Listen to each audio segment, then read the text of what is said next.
Railway मंत्री अश्विनी वैष्णव यांना मी काल माझ्या मतदारसंघातील आणि त्या परिसरातील रेल्वे ट्रॅकच्या बाबत त्यांच्याशी चर्चा केली आणि काही पत्रव्यवहार पण केला। त्यामध्ये माझी प्रामुख्याने जी मागणी होती, संभाजीनगर ते पुणे रेल्वे सुरू झाली पाहिजे।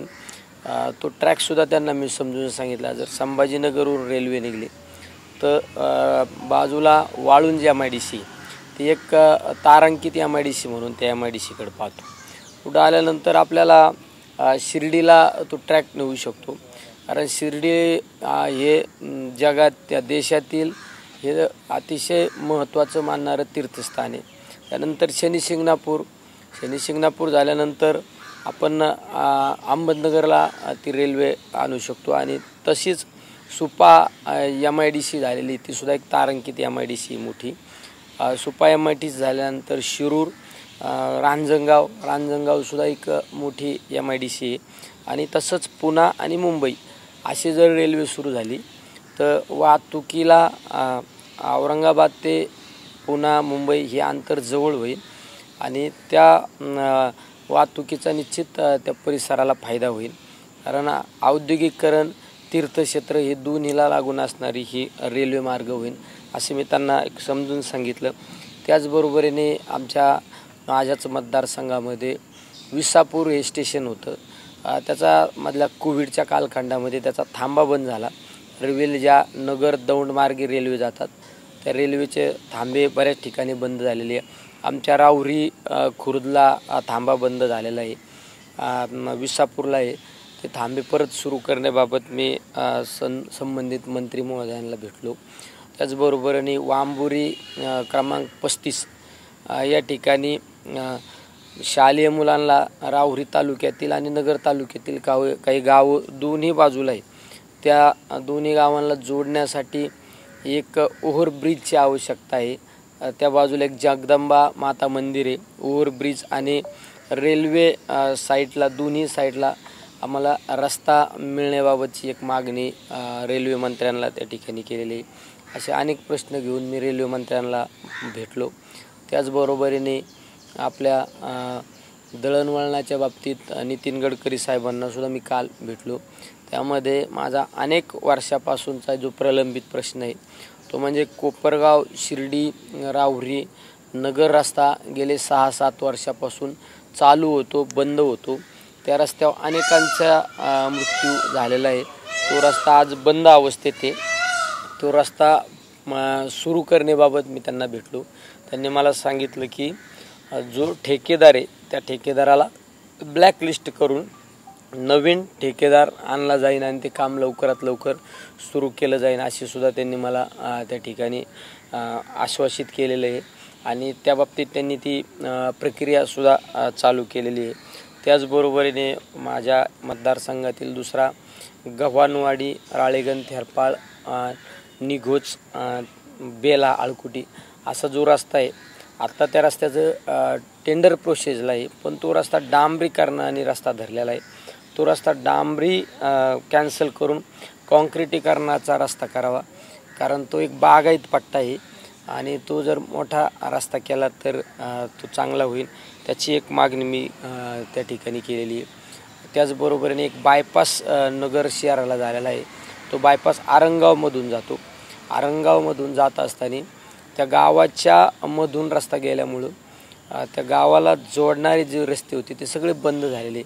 त्या रस्त्याला बायपास रस्त्याला दोन्ही बाजूला उपरस्ते करावे अशी मागणी आहे। अजून माझ्या मतदारसंघातील काही जामखेड भागातील काही रस्त्यांचे प्रश्न आहे, अनेक वर्षापासूनचा रस्ते बंद अवस्थेत आहे, ते रस्ते सुरू करण्याबाबत आणि सगळ्यात महत्त्वाची जी मागणी होती माझी म्हणजे शिरूर ते संभाजीनगर हा 6 पदरीकरण रस्ता झाला पाहिजे। कारण तुम्ही पाहिल्यापासून वाघुलीवरून निघाल्यानंतर अनेक ट्रॅफिकला आपल्याला सामोरं जावं लागतं।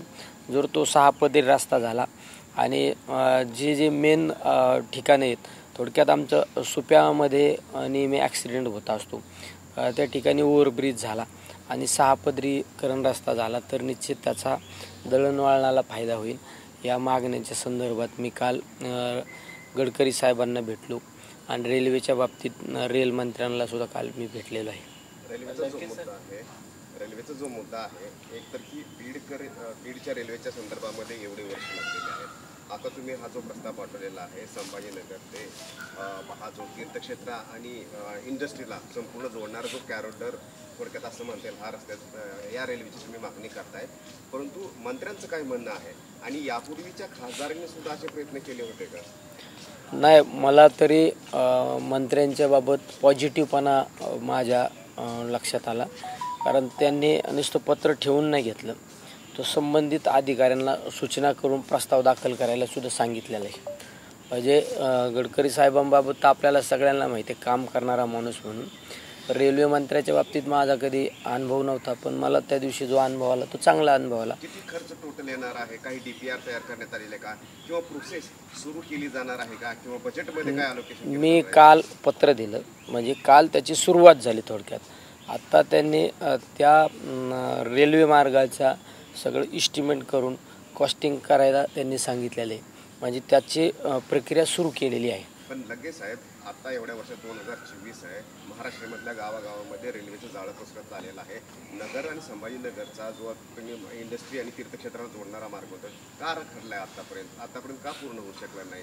एवढे सक्षम अगोदर खासदार होते तुमचे सगळे. नाही, आता का रखडला का नाही झाला मागच्या लोकप्रतिनिधीला दोष देण्यापेक्षा आपण काय कमी आहे त्यावर आपण भर दिला पाहिजे. सगळ्यात महत्त्वाचं, मागची चर्चा करण्यात त्याला काही आउटपुट मिळत नसतं.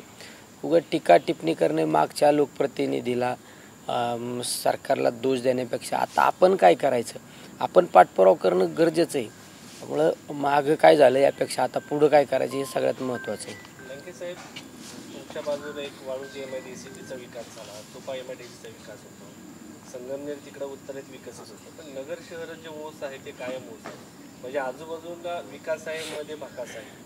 हे कशामुळे झालं याच्यासाठी काही प्रयत्न होणार? नगर शहराच्या MIDCसाठी सुद्धा मी मागच्या काही महिन्यापूर्वी मीटिंग घेतली आणि ती MIDCला जी अनुकूलता आहे ती कशी आपल्याला हे करता येईल, आपल्याला मदत करून आपल्याला ती MIDC कशी डेव्हलप करता येईल त्यासाठी आपण प्रयत्नशील आहे. राजकीय लोक एखादा नवीन प्रोजेक्ट आला त्याच्यामध्ये हत्येखोरी येते, दमदाटी येते, ते थांबणार आहे? नाही, ते थांबवणार ना आम्ही. ते थांबवल्याशिवाय डेव्हलपमेंट होत नाही. तुम्ही जर राजकारणाच्या तुमच्या सोयीसाठी जर प्रत्येक गोष्ट जर वापरणार असेल तर कधीच डेव्हलपमेंट होत नसते. त्यामुळं आपण सर्वात महत्त्वाचे डेव्हलपमेंटसाठी अडथळा करणाऱ्या लोकांना आपण वेळेप्रसंगी त्या ठिकाणी कायद्याचा धाकसुद्धा दाखवावा लागतो. ज्या ठेकेदाराला ब्लॅकलिस्ट केलं जाणार आहे नितीन गडकरी म्हटलेले आहेत, ते काम किती वर्षापासून रखडलेलं आहे? ते गेले 6-7 वर्षापासून काम रखडलेलं आहे. कारण तो रस्ता आणि नगर पाथर्डी रस्ता तो दोन्ही एकाच टायमाला रस्ते रखडले होते. पण मी नगर पाथर्डीच्या रस्त्याच्या बाबत मी त्यावेळेस उपोषण केलं होतं. उपोषण करून काम सुरू झालं, आज काम पण शेवट झालेलं आहे. आज या रस्त्याला आज पण तीच अवस्था आहे. आता मी काल पत्र दिलं, पाहू आता प्रयत्न तर करणं गरजेचं आहे, पण मला खात्री आहे का गडकरी साहेबांना पाठपुरावा केल्यानंतर ते काम होतं. पारनेरमधून तुम्ही पहिले आमदार होते, आता जनतेला हा प्रश्न आहे की पारनेरमधून आमदार कोण होणार, तुमच्या पक्षाचा उमेदवार कोण असणार? आमच्या पक्षाचा उमेदवार कोण असणार हे ठरवणारा मी कार्यकर्ता नाही. कारण प्रत्येक पक्षाला नेते मंडळी असतात आणि त्या नेतृत्व ज्याला उमेदवारी देईन त्याचं काम करणं हे माझी जबाबदारी असणार आहे.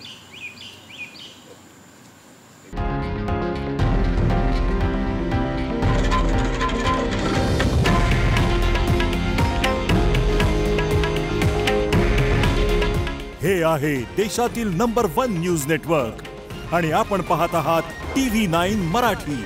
काळजी तुमची, हित महाराष्ट्राचं.